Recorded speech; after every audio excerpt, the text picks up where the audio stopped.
পালি পুচকি পালা, ওই দেখ বজ্জাত বাঘ আসছে। আচ্ছা তাহলে তোরাই কাঁকড়াগুলোকে সাবার করছিস, এখন পালাবি কোথায়? পাইকারি হারে তোদের ধোলাই দেব। এই পুচকি, অনেকগুলো কাঁকড়া তো ধরলাম, চল এবার ওই দিকটায় যাই, শুনেছি ওই পারের খালে প্রচুর কাঁকড়া পাওয়া যায়। না বাবা, ওই দিকটাতে যাবো না, ওই দিকটায় বাঘের ভয় আছে, আমাদের দেখলে আজ তো ছাড়বে না, চল বিদায় নেই। পুচকি ঠিকই বলেছে রূপালী, আজ আর কাঁকড়া ধরতে হবে না, অনেক ধরেছি, এখানে থাকা মোটেও ঠিক হবে না, চল যাই।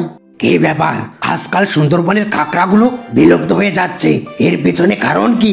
নিশ্চয়ই কোনো বদের হাড্ডিরা কাঁকড়াগুলো ধরে খেয়ে ফেলছে, একবার পেলেই হয়। রূপালী পুচকি পালা, ওই দেখ বজ্জাত বাঘ আসছে।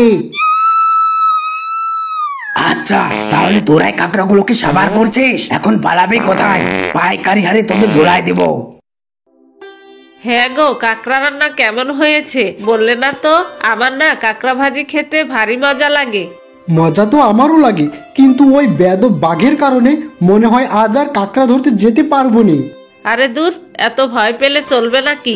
ভয়কে দমন করে সাহস নিয়ে বাঁচতে হবে। আজ তুমি অবশ্যই যাবে। আয়, আজকে কি আসবি আয়, কাঁকড়া ধরা স্বাদ মেটাবো। আমার এলাকায় কাঁকড়া চুরি। এই পুচকি, তুই একটু ওই দিক থেকে ঘুরে আয় তো, বলা তো যায় না বদমাস বাঘ আবার এই দিকটায় আসতে পারে। আরে ওই তো বদমাস বানরের বাচ্চাটা না, গতকাল আমার কাছ থেকে পালিয়ে গিয়েছিল, আজ পালাতে দেব না, প্ল্যান করে এসেছি, এদিকটাই আসলে হলো। আরে এদিকে দেখছি কলা পড়ে আছে, অনেকদিন কলা খাওয়া হয়নি, আজ মজা করে খাবো।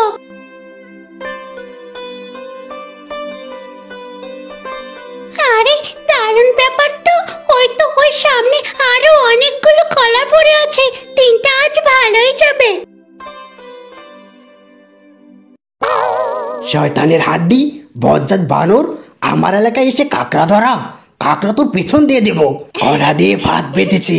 পুচকি হয়তো ওই দিকটায় পাহারা দিচ্ছে, বিপদ সংকেত পেলে অবশ্যই ও চেঁচাতো, এখন নিশ্চিত মনে কাঁকড়া ধরতে যাই।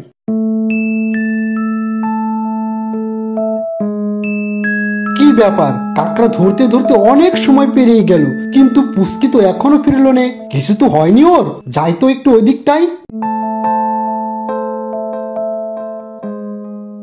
বাজি শিয়াল, তোর সাহস কি করে হয় আমার এলাকায় এসে ট্যাক্স না দিয়ে কাঁকড়া ধরার? এখানে কাঁকড়া ধরতে হলে ট্যাক্স দিতে হয়, আর সে সুবাদেই তুই অপরাধী, এখন পালাবি কোথায়? ওরে বাপরে, শয়তান বাঘ!